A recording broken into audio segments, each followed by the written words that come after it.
그러면은 세 번째 발제는 코로나 위기 이후에 이제 일자리 정책이 정부가 지금 여러 가지 돈을 들여서 많은 돈을 들여서 지금 노력을 하고 있는데 또 그 점이 어떻게 평가할지 아니면 어떤 좀 보완이나 좀 개선이 될지 그런 점에 대해서 한국고용정보원의 일자리 정책에 대해서 그동안 오랜 많은 연구를 해오신 중의원 연구사업본부장님, 중의원 박사님 모시고 세 번째 발제를 정해주도록 하겠습니다. 큰 박수를 모시죠.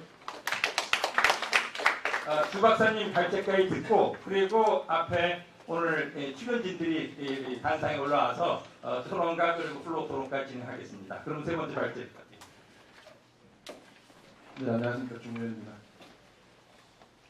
제가 서비스를 잘 이 포인트 활용하시면 안 되죠. 그러면 죄송하지만 표의를 좀 봐주시면 되겠습니다.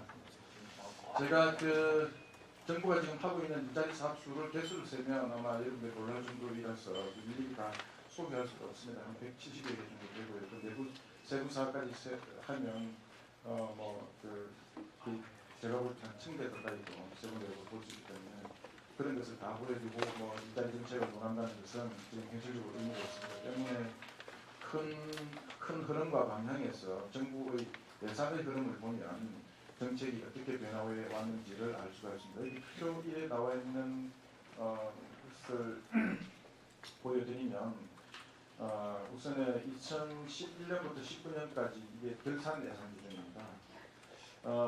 우리나라가 일자리 예산에 대한 투자가 2011년과 2019년을 한번 보시면 거의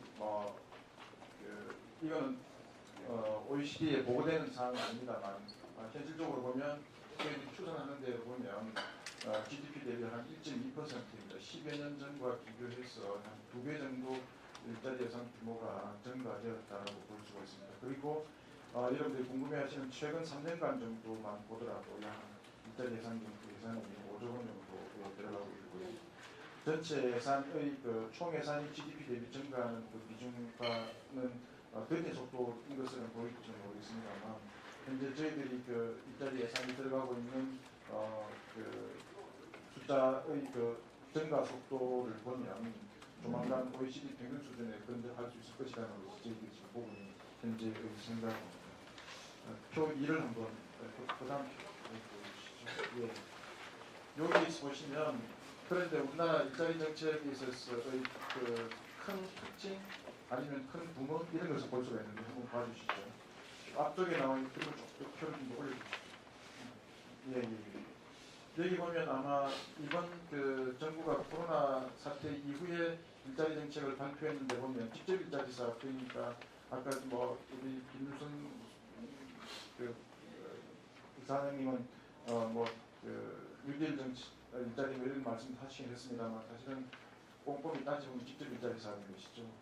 그래서 2011년에 보면 일자리 사업 예산 중에서 직접 일자리 사업에 들어가는 예산이 약 한 28.3%이고 실업소득을 주는 것이 약 4.44% 정도입니다. 실업소득에 그러니까 실업급여인 거죠. 구직급여인데 2011년에 3.8조에서 2020년 10.3조로까지 들게 됐다는 것은 실업보호라든가요. 실업안전망에 대한 보호가 엄청나게 강화되어 있다는 것을 알 수가 있습니다. 숫자상으로 보면. 그 다음에 큰 특징을 한번 보여주시죠. 직접 일자리 사업이라고 나와 있는데 이건 여러 가지 직접 일자리가 오직 다른 그런 어떤 고민이 생길 때 그냥 공공근로, 청년 인턴 사업 이런 정도라고 생각하시면 되겠습니다. 직접 일자리 사업을 보시면 2011년에는 28.3% 했는데 2020년에는 11%로 대폭 축소됐습니다. 물론 예산 규모가 줄어들지는 않았습니다. 그 다음에 또 다르게 하나 늘어난 추세였습니다. 고용장려금이라고 했는데 이건 여러분들이 쉽게 생각했을 때 청년들에게 지급하고 있는 청년 주거고용장려금이라고 할까요?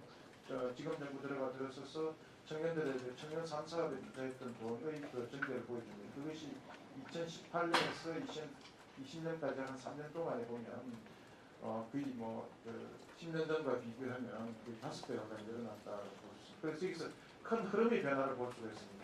이 두 숫자를 한번 합쳐보시죠. 직접 일자리 사업 예산하고 고용장려금 예산을 합쳐보면 현재 한 31% 정도 나오고요. 10년 전에 비교해보면 이 숫자 37.8% 나옵니다. 그러니까 지금까지 정부의 일자리 정책의 가장 큰 방향은 정부가 직접적인 고용주가 되어서 일자리를 창출하는 직접 일자리 창출 사업과 민간 부분의 채용장려금과 임금 취업하는 사람에게 임금 보조금을 주어서 하는 고용장려금 사업이 주요한 중심이었다는 것입니다. 그러니까 시장에 직접 일자리를 만들어내는 그런 것이 주요한 사업이었다고 있습니다. 그 다음에 여기 또 하나 큰 숫자의 흐름을 봐주시기 바랍니다. 실업소득에서 90급여의 것이죠. 이게 우리가 흔히 이야기하는 고용안전망, 사회안전망에 대해 해당되는 것인데요. 2011년에 보면 44.2%는 이것이 쭉 계속 줄기 시작합니다. 줄어들기 시작해서 2017년, 2016년까지 17년까지 줍니다. 그것이 줄다가 2019년, 20년대에서 다시 이제 증가하는 추세를 보이는 것이죠. 이것은 작년에 도입되어 올해부터 이제 실시하기로 했던 국민 취업지원제도하고 작년에 실업급여 지원 기간과 금액의 규모가 확대되는 그런 어떤 제도적인 변화와 밀접하게 연관되어 있다 이렇게 보시면 되겠습니다. 그 다음은 표 8쪽인데 표 GDP 대 표 8이 아니 그 뒤표 여기 한번 보시죠. 이게 2016년 기준인데요. 그러면 이게 이제 숫자상은 저희들은 제가 이게 OECD에 한국에서 일자리 사업하고 있는 일자리 사업 예산 연차 보고를 제가 작년까지는 계속적으로 하고 있는데 이게 OECD와 한국 사이에서 이게 약간 논란이 있는 부분에 있어서 숫자를 인정해주고 인정해주지 않는 부분이 있습니다. 그래서 OECD의 사회보장제도와 관련된 일자리 예산 관련된 것을 직접 비교하면 큰 오해를 불릴 수 있습니다. 그래서 들어가는 부분도 있고 들어가지 않는 부분이 있기 때문에 그럼에도 불구하고 굳이 한번 비교해 본다면 2016년 기준 1.3이고 한국은 0.70입니다. 숫자상으로 보더라도. 그런데 여기서 이제 저희들이 보고자 하는 것은 아까 우리 일자리 정책의 중요한 큰 흐름을 보았습니다. 정부가 민간 부분이 돈을 넣어서 직접적으로 일자리를 만들어내는 그런 것이었는데 오늘 앞쪽에서도 이야기했고 우리 제가 이야기를 좀 하려고 하는데 이미 이제 우리 장 박사님이 이야기를 해버렸기 때문에 저는 더 이상 얘기할 필요가 없는데 결국은 중요한 부분은 바로 이 소극적 노동시장 예산입니다. 이게 이제 고용안전과 실업보험과 관련되는 거죠. 그 숫자를 한번 보시면 한국은 0.33이고 OECD 평균은 0.77입니다. 그러니까 여기 적극적 노동시장과의 차이를 보면 우리는 마이너스 0.17이고 소극적 즉 사회안전망 그러니까 실업급여가 관련된 0.44입니다. 그러니까 우리가 OECD 그러니까 정책의 흐름이 조금 상당히 다르다는 것을 보여주고 있습니다. 그러면 여러분들이 생각했을 때 정부가 돈을 넣고 투자를 해야 일자리가 만들어지는데 그걸 하지 않고 실업소득으로만 자꾸만 사회안전망 쪽으로 돈을 돌리면 시장에서 일자리가 필요한 사람한테 일자리를 줄 수 있을까 하는 이런 문제가 생기는 그런 의문을 생길 수 있습니다. 그런데 여기서 우리가 지금 놓치고 있는 사실 가운데 하나는 고용안전망이라든가 사회안전망이 바닥을 이루고 있지 않는 상태에서 액티베이션은 성공하지 못한다는 것이 지난 글로벌 금융위기 이후에서 OECD 국가들이 경험해준 중요한 사실입니다. 그런데 우리가 선진국, 우리가 흔히 북부라파에 있는 나라들을 살펴보게 되면 주로 이렇게 사회안전망이 탄탄하게 깔려져 있고 거기에다가 액티베이션이 되고 그렇게 말하자면 정부가 재정을 투입해서 일자리를 만드는 것이거든요. 그렇기 때문에 만들어진 일자리의 질에 대한 것도 사실은 사회적 논란이 상대적으로 적은 것입니다. 다음 쪽 한번 보여주시죠. 그림 얘기 한번 도와주시죠. 여기 그러면 보실 때 여기 우상향하는 커브가 떨어져 있습니다. 무슨 말인가 여기 PLMP라는 것이 쉽게 이해하면 패시브인데요. 사회 보험제도와 실업급여 관련된 거죠. 실업급여에 돈을 많이 투자하는 나라들일수록 LMP 즉 시장에서 직접 일자리를 많이 만들려고 하는 나라들과의 비례관계가 같이 올라가고 있습니다. 스웨덴은 최근 들어서 조금 큰 변화를 나타나고 있는데요. 그 다음 그림 한번 보여주고 그림 4쪽 한번 보여주시죠. 요거입니다. 한국은 지금 여기 있습니다. 한국은 2004년부터 2006년, 2009년 글로벌 금융위기 때 이 OECD 기준입니다. 올라갔다가 2016년에 떨어졌습니다. 아마 저희들이 판단할 때 여기가 좀 더 올라갈 것 같습니다. OECD 평균 수준은 여기 있습니다. 스웨덴 같은 경우를 보면 GDP 대비 일자리 예산이 지금 떨어지고 있습니다. 독일도 떨어지고 있습니다. 전반적으로 OECD 국가들이 일자리 예산을 줄여 나가고 있는 상황인데도 불구하고 지금 한국은 계속적으로 예산을 올려 나가고 있고 추격하고 있는 상황이지만 여전히 OECD 평균에는 여전히 좀 모자라고 있다 이렇게 보실 수 있습니다. 예, 다음 그림을 한번 보여주시죠. 예. 요 그림 한번 보시죠. 우리가 그래 아까 이제 우리가 정부가 이제까지 지금 정부가 뭐 그러고 지금 정부 확실히 아주 명료하게 보여주죠. 두 가지 정책이 있습니다. 이른바 취약계층과 노인 대상에 대한 일자리 정책은 직접 일자리 사업에 집중되어 있다는 것을 알 수가 있습니다. 참여하는 연령을 보게 되면 68.2%가 65세 이상 6.8.2%입니다. 왜 이런가에 대해서 나중에 말씀드리도록 하겠습니다. 고용 장려를 보시게 되면 청년들에게 집중되어 있습니다. 정부는 청년 일자리 사업에 청년 일자리를 만들기 위해서 청년 쪽 고용 장려금이라든지 청년 내일 채용 공개라든지 이런 청년 사업을 통해서 예산을 많이 투입하고 있다는 것을 볼 수가 있죠. 다음 그림을 한번 보시죠. 네, 다음 페이지인데요. 그림 다음 그림 죄송합니다. 앞쪽에 요 그림만 보여주세요. 저희들이 이번 그 코로나 위기를 보면서 사실은 많이 놀랐던 그 가운데 하나가 뭐냐면 제가 2008년, 2009년에 정부 고용대책 모니터링에 단장을 하면서 이제 그때는 볼 때 뭐냐면 정부가 가지고 있는 프로그램들을 소개하기 위해서 산업단지의 공무원들이 나가서 마이크 들고 선전해서 전단지 뿌렸습니다.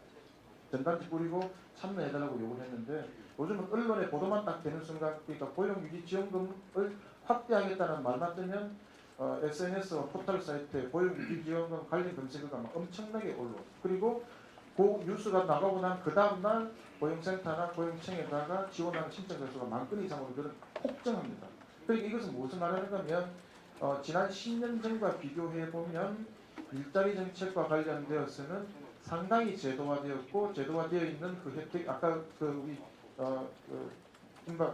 김일성 소장님 말씀하셨던 것처럼 과거와 다르다는 격세지감다르고 다르다 이야기하는 것은 제도화가 상당히 이루어져 있다. 그래서 신청하면 돈을 받을 수 있거나 지원받을 수 있다는 인식이 상당히 확보되어 있고 제도화가 많이 이루어졌다는 것을 보여주는 것이 고용유지지원금과 같이 대표적인 것입니다. 고용유지지원금이 저희들이 고용정보원이 가지고 있는 이 데이터를 보게 되면 과거의 출생치와는 엄청나게 다르게 숫자가 확 올라갔다 확 내려갔다 이렇게 하는데 그 숫자는 언론 보도라든지 정부 정책 발표하고 아주 민감하게 이루어지고 있고 그 혜택을 기업들이 많이 보고 있다는 이야기입니다.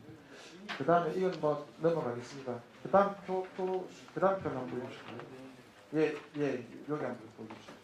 이거는 이제 정부가 크게 몇 차례 발표를 하긴 했습니다만 그 마지막으로 5월 14일에 비상경제 대책에서 나왔던 3차 내용을 가지고 정리해보면 그게 아마 최종판인 것 같습니다. 정부가 일자리 정책과 관련되는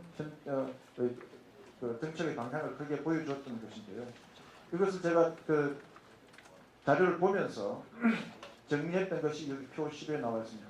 시간이 조금 많이 걸리더라도 조금 이해를 해주시고 봐주시면 고맙겠습니다.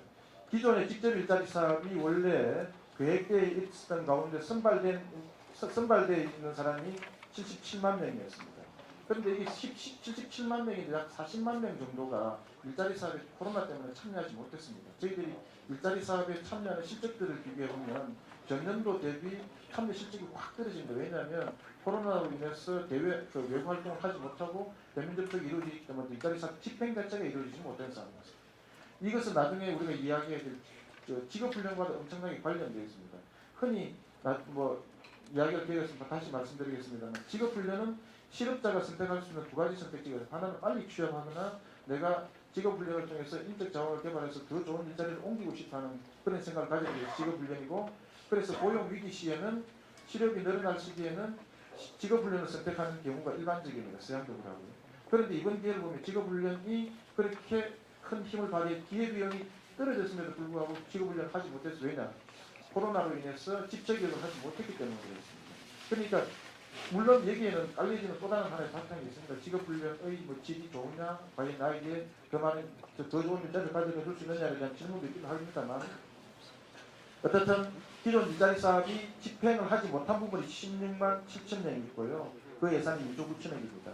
그 다음에 여기 이제 볼드로 쳐져 있는 부분이 이번에 정부가 발표했던 일자리 사업들입니다. 비대면 디지털 일자리 10만 명, 1조 원, 취약계층 공공일자리 30만 명. 이거는 글로벌 금융위기가 왔을 때 2009년도에 지방자치단체를 통해서 확보했던 그 일자리 사업의 규모에 해당됩니다. 그 다음에 구직 청년층 취약 애로 완화를 위한 일자리 사업. 여기에도 보면 디지털 관련에 대한 청년들의 그 채용 구직활동 지원금과 채용 보조금들이 포함되어 있습니다. 그래서 지금 정부가 이번에 정부가 발표했던 내용들을 보게 된다면 결과적으로 약 한 일자리 숫자만 가지고 한다면 71만 개 정도 일자리를 더 늘리겠다는 개념이고요. 그 다음에 뭐 공공기관 이것은 뭐 국민들이 볼 때 공무원 뽑는 것이기 때문에 별로 관심이 없을 것 같아서 제가 그래서 예산 기준으로 하자면 3조 5천억 정도가 더 추가 투입하겠다는 것이 발표입니다. 그 다음에 한번 보여주시죠. 그 다음에 그 밑에입니다. 그래서 예산 변화를 한번 정부가 했던 발표 내용들을 살펴보면 코로나 위기 이전 원래 예산 기준을 하자면 일자리 안정자금까지 포함해서 28조 정도였는데 이후에 발표됐던 내용들을 살펴보면 전체를 살펴보면 약 한 12조 정도가 더 투입될 것으로 생각되어집니다. 물론 이 숫자는 확정된 건 아닙니다. 정부가 계획하고 있는 것이 국회의 추경을 통과해야 되는 문제가 남아있긴 합니다만 그렇게 된다면 총 일자리 사업 예산에 들어가는 돈이 올해만 기준으로 한다면 약 한 35조 정도 되지 않을까 생각하고 있습니다. 39쪽으로 5를 넘어가도록 바로 넘어가도록 하겠습니다. 제가 드리고 싶은 말씀들을 회기 한번 보십시오. 다음 페이지. 여러분들이 가지고 있는 자료 39쪽에서 살펴보도록 하겠습니다. 향후 일자리 정책의 주요 과제입니다. 제가 아까도 말씀드렸습니다만 이번 코로나를 다음 페이지인데 코로나를 겪으면서 정부가 가지고 있는 제도들이 어떻게 작동하는지를 살펴보는 좋은 계기가 되었고요. 이것은 아마 정책 연구를 하는 사람들에게 있어서 한국의 사례가 이번에 경험이 좋은 경험이었다는 생각이 듭니다. 왜냐하면 잘 정비되어 있거나 안정되어 있는 제도의 경우는 언제 제대로 작동해야 되는가 위기 시에 작동되어야 됩니다. 위기 시에 제대로 작동되지 못하는 제도가 아닌 것이거든요. 그리고 이제까지 정책의 경험을 통해서 우리가 확인할 수 있는 것은 위기 시에 도입되어서 성공하였던 제도는 앞으로도 계속 유지될 수 있는 정책입니다. 왜 그런가 하면 정책과 제도라고 이야기하는 것은 항상 그 상존하는 퍼머넌트한 시기에 존재하는 것이기도 합니다만 비일상적인 시기에 비상 시기에 적용하였을 때 잘 작동되는 정책이어야만 된다는 사실을 우리가 확인했거든요. 그래서 이번에 그 일자리 정책을 쭉 꾸준히 봐왔던 저로서는 이게 코로나 역설이 아닐까라는 생각을 하기도 합니다. 그럼에도 불구하고 39쪽에 내용을 자료를 기준으로 하게 된다면 그럼에도 불구하고 우리가 앞으로 일자리 정책과 관련되어서는 바뀌어야 될 부분이 있습니다. 아까도 말씀드렸던 것처럼 지금 우리나라가 올해만 기준으로 해서 아까 37조 정도 예산이 투입될 일자리 안정자금까지 포함했어요. 한 35조 정도 예산이 투입될 것으로까지 예상되어집니다만 그럼에도 불구하고 이 일자리 사실은 정부가 제도를 바꾸지 않는 방법으로서는 예산을 가지고 시장에 투입하는 방법밖에 없습니다. 그게 정책이잖아요. 그래서 봤을 때 중기적으로 재정 투자의 방향을 조금 조정할 필요가 있겠다. 특히 실업소득 유지와 취약계층 사회 안전망 강화를 하는데 이 재정 투자를 돌릴 필요가 있습니다. OECD 주요 국가들의 평균을 보면 이 소극적인 패스비에 들어가는 전체 일자리 예산의 비중이 약 50%를 상회합니다. 그리고 2008년 글로벌 금융위기가 왔을 때 5년 동안에 실업 문제를 해거나 고용 문제를 해결한 나라들을 살펴보면 평가를 해봤을 때 나타났던 일반적에 평가할 수 있는 확실한 사실 하나는 패시브 즉 소극적 노동시장 즉 실업급여와 사회안전망이 탄탄하게 투자되어 있었던 나라들의 경우에 한해서는 실업률을 낮추지는 못하였으나 실업률을 유지하는 데 성공하였고 실업률을 더 떨어뜨리는 데는 실업률을 높이는 데는 실업률이 더 높아지는 것을 막았다. 그리고 고용이 경기가 회복되어서 일자리가 원상복귀 되어가는 속도 또한 빨랐다라는 것이 공통적인 평가입니다. 그래서 이제까지 정부가 시장에서 직접적으로 일자리를 창출하는 데 예산을 많이 투입했던 것이 지금 한 50%를 넘어서고 있습니다. 그래서 이 예산의 투자 방향을 저는 비례적으로 좀 바꿔야 된다. 그러니까 소극적 그러니까 사회안전망 또는 고용안전망을 강화하는 방식으로 예산의 투입 방향을 좀 더 높여줘야 된다는 것입니다. 그래서 그 다음에 또 하나 문제는 직업훈련인데요. 지금 이제 코로나가 좀 풀리게 되면 아마 고용 위기가 오게 되고 실직자들이 늘어날 때 이분들을 노동시장으로 직접 내보내는 방식도 중요하지만 이 기회에 직업훈련을 제대로 시킬 수 있는 방안을 찾아야 되는 것도 대단히 중요하다. 그래서 아까 저는 제가 만약에 뭐 지금 이미 만들어진 제도이긴 합니다만 비대면 일자리 창출에 예산을 투입하거나 비대면 일자리 창출보다는 비대면 서비스를 할 수 있는 직업훈련을 저는 프로그램을 확 개발해서 그쪽으로 사람을 보내는 것이 한 1, 2년 동안 보내고 나면 이 새로운 시장을 만들어낼 때 대응할 수 있는 기회를 볼 수 있다고 생각해요. 과연 그런가에 대해서는 한번 검토해 주시기 바랍니다.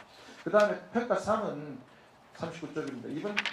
이번까지 현재까지 봤을 때 고용보험 제도 밖과 제도 안, 그러니까 제도 안과 밖의 관계가 명확하게 이루어지더라.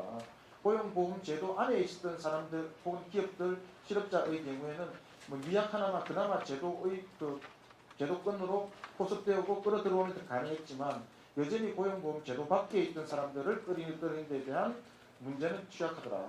그래서 정부가 긴급 고용 안정 자금을 특고와 프리랜서 그다음에 플랫폼 종사자들에게 지원한다는 발표를 하긴 했습니다만 결국 이 문제는 바로 뭔가 하면 이 제도 안과 제도 밖의 사이에서의 양극한 문제가 여전히 해결되고 있지 못하다는 것을 보여주는 것이고 때문에 정부가 선택할 수 있는 가장 빠르고 효과적인 수단은 직접 일자리 사업에 투자할 수밖에 없다는 점입니다. 다음 점인데요. 다음 페이지. 그래서 고용 안전망과 소극적 조치 재정 투입을 단계적으로 전개시켜 나가는 방향으로 가야 된다는 것이고요. 40쪽의 이야기입니다. 고용 위기 단계들 일자리 선택과 집중인데요. 거기 마지막 표가 있습니다. 보여주시기 바랍니다. 예, 여기 보여주시기 바랍니다. 제가 이제까지 일자리 서양의 평가들을 이렇게 살펴보면서 느꼈던 것들은 무엇인가면 정리해보면 이런 것입니다. 고용 위기가 진입하는 단계에서는 아까도 이야기했습니다. 고용 유지하는 것이 가장 중요한 1차 방어 수단입니다. 그 다음에 통상적으로 보면 진입 단계에서는 직업훈련을 전환시키는데 아까도 말씀드렸습니다만 이번에 코로나 위기로 인해서 직업훈련이 제대로 빛을 바라보지 못했습니다. 직업훈련의 기여비용이 떨어졌음에도 불구하고 직업훈련을 받을 수 있는 집단 집체교육을 할 수 없었기 때문에 직업훈련을 권유하는 것은 사실은 제도적으로 큰 효과를 거두지 못합니다. 고용 위기가 심화되는 단계에서 아까 했던 이야기들을 딱 정리합니다. 심화되는 단계에서는 사각지대에서와 제도 밖에 있는 취약계층을 끌어들이는 데 집중해야 되는 것은 두말할 나위였고요. 그 다음에 심화되는 단계에서는 여기서 이제 여러분들이 고민하게 될지 모르는데 그러면 여전히 기업에게 재정 지원을 해줘야 되는가? 그렇습니다. 이건 어쩔 수 없는 일입니다.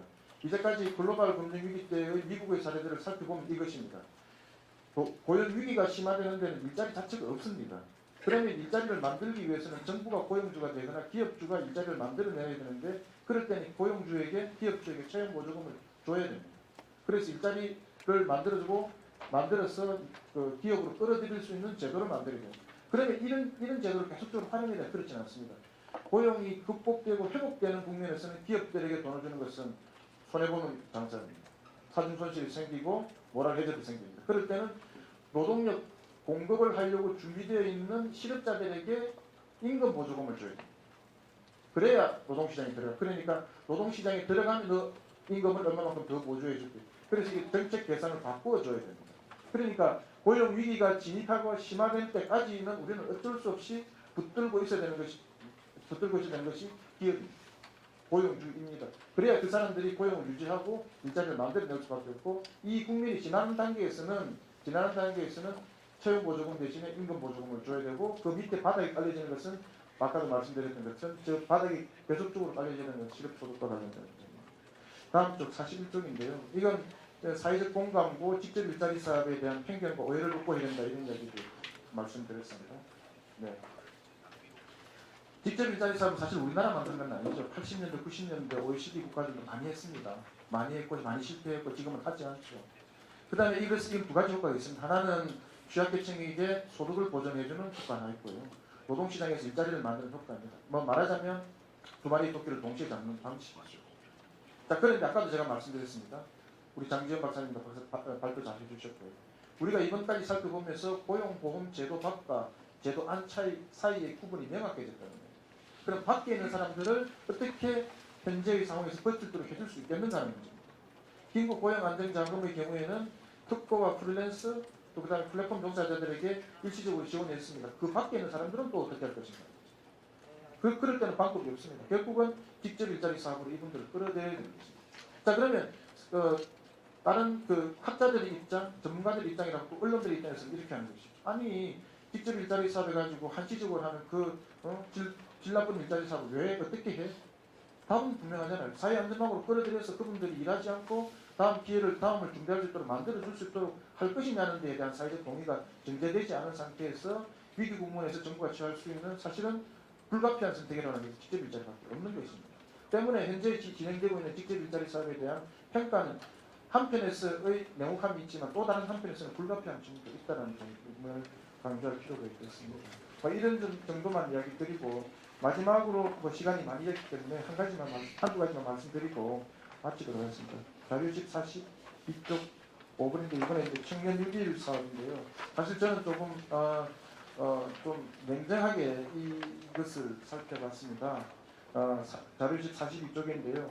비대면 디지털 일자리 사업의 잠김 효과하고 추진 단계별 모니터링 강화가 필요하다는 거예요. 이게 무슨 말인가 하면 청년들한테 오히려 이 프로그램 속으로 끌어들여가지고 다른 기회를 갖지 못하도록 만드는 것은 아닐까 하는 생각을 사실은 가지고 있습니다. 제가 아까 말씀드렸던 것처럼 이렇게 해서 비대면 일자리를 직접 만들기보다는 비대면 일자리를 만들겠다는 그 예산을 가지고 관련되는 직업훈련과 프로그램들을 개발해서 청년들이 그쪽으로 갈 수 있도록 유도하면 고용이 경기가 회복되고 일자리가 만들어질 때 그쪽 산업이 만들어지게 어차피 지금 상황에서 볼 때는 비대면 사업과 정보 산업은 이 코로나19가 끝나고 나면 분명히 활황이 이루어질 겁니다. 그건 말할 나위 없는 거지 않습니까?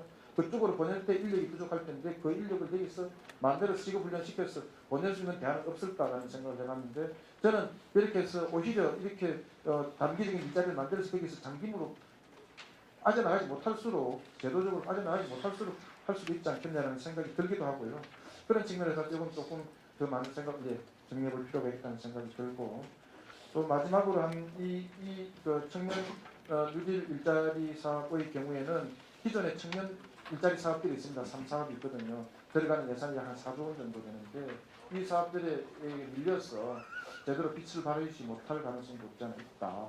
그래서 10만 명을 하기 위해서 1조 원을 예산을 투입하겠는데 이게 집행 자체가 좀 잘 안 될 수도 있지 않겠느냐. 그러면 정부가 계속 이 상황들을 추적하지 않으면 효과를 보기 좀 어렵겠다는 생각을 합니다.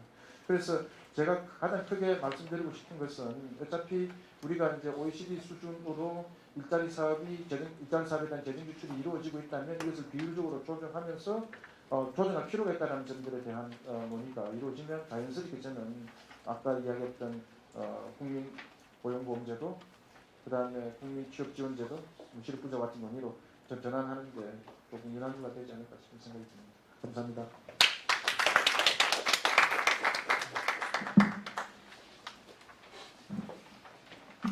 제가 그 세 번째 발제자로 소개할 때 이미 말씀드린 것처럼 아마 제가 알기로는 국내에서 일자리 정책 모니터링 그리고 미래 전망에 대한 어떤 고용 정보는 이 일을 참 오랜 동안 하셨고요. 이 분야의 전문가답게 현재 코로나 사태를 겪고 있는 가운데 정부가 시행하고 있는 여러 일자리 정책에 대해서 주목적으로 우리가 한번 따져보고 그리고 이후의 추진에 대한 여러 가지 개선 방향을 찾는데 매우 중요한 제안들을 해주셨다고 생각합니다.